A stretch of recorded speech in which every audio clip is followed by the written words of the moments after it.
Right guys, in this video I'm going to show you how to line a cake tin and the importance of it. So I've got some round tins for the Victoria sponge that you're going to be doing, or for any cake that you do, and I've got a square brownie tin to show you the difference between the two, but they are essentially exactly the same. You're going to do the same method for both of them. So I'm going to do the round one first. Now what you need is you need some butter or some margarine, any kind of fat. You can use oil, doesn't matter, but I find oil leaves a residue on your tin, so I normally use butter. I have a pastry brush, I have a ruler, and I have a pair of scissors, and I have some parchment paper. And the way we're going to go about this is we are going to make sure that we've got the right tin for our recipe.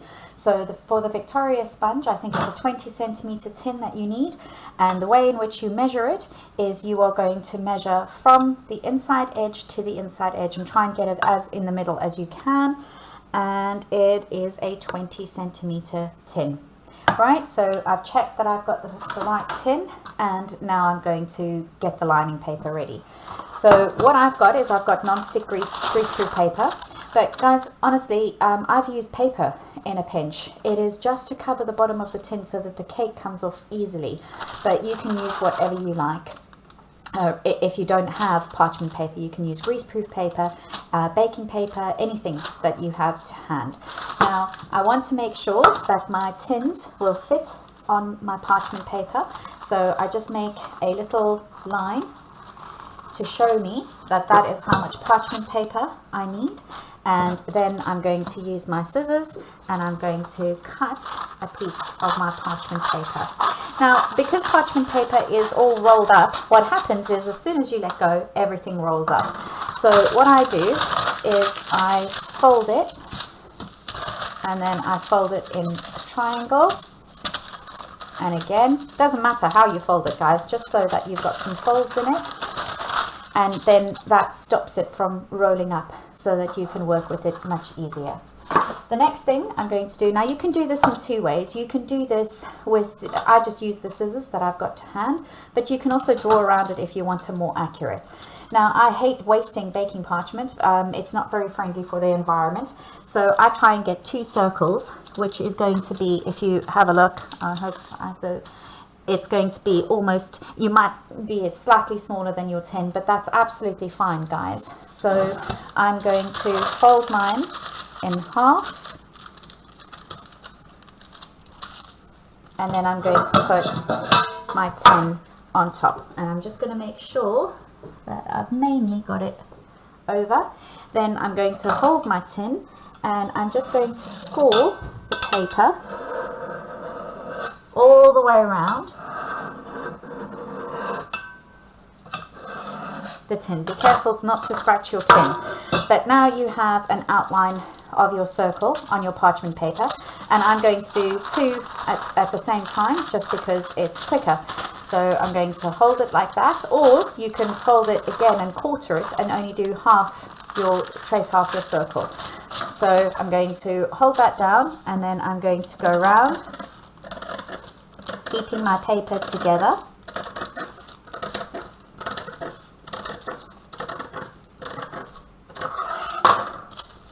Hold them together.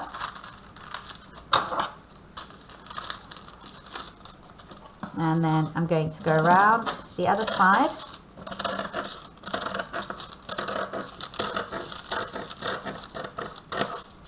And then cut that through. Keep these little pieces of paper. If you don't have a pastry brush, you can use the greaseproof paper to grease your tins. So there we have our two parchment circles, and I'm literally just going to do those folds again, just so that they don't curl up on me. And I'm going to do the same with this one. Right, so now we have our circles. We're going to bring back our tins, and we're going to start greasing our tin. Now it's important so that your cake comes out easily. You don't want your cake breaking. So I've just got a little bit of soft margarine, and I'm going to grease the bottom, and I'm going to grease the sides. So I'm going to go all the way up the sides to make sure that I've got it everywhere. Make sure you get into the edges of the cake pan, And then I'm going to take my parchment circle and I'm going to pop it on and just make sure that it's got no little edges sticking up. And no creases, guys, because your cake will get stuck in the creases and then again it will ruin the appearance of your cake. Still tastes good, guys. Nothing really stops that from tasting good. Right, make sure it's in the center. And then I'm just going to take a very little bit and I'm just going to grease over the top of the paper as well. And that is how you line a circular tin. Right, guys, now for a square one, you are going to do exactly the same thing. I've got some parchment paper ready again, and I'm just going to score a little line so that I can see where it's got to go to. I'm going to fold my paper, first of all. And for a square one, I do it slightly differently. So I'm just going to fold that one so it stops rolling up. So I'm going to fold it in half. And I'm going to slice. So now I have my square. But as you can see, these have got rounded corners. And if you put the parchment paper in, you're going to have a lot of parchment here. And this little point over here, I'll show you this little point over here. If that gets into your cake, you will pull away some of your cake because some of it will get in here and some over here. So we don't want that corner. So what I do is I fold it into a square.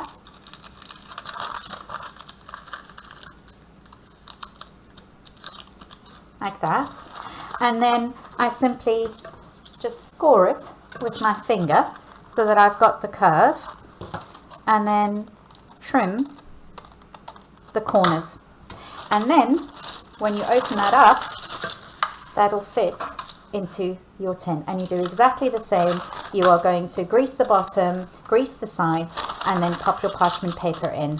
I'm not going to do that today because I'm only going to use the round ones.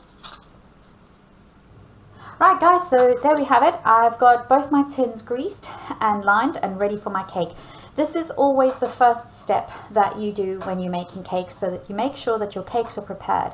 Because once your mixture for your cake is ready and done, it should go into the oven straight away. Standing releases some of the raising agent, and the raising agent starts working before the cake gets into the oven, and then you will have a flatter cake. So you really want to make the cake, make the batter, put it into your tins and get them straight into the oven. So always have these prepared straight away or before, so that you are ready to do your cakes. That's it, guys. So in the other video, I will be showing you how to make your Victoria sponge.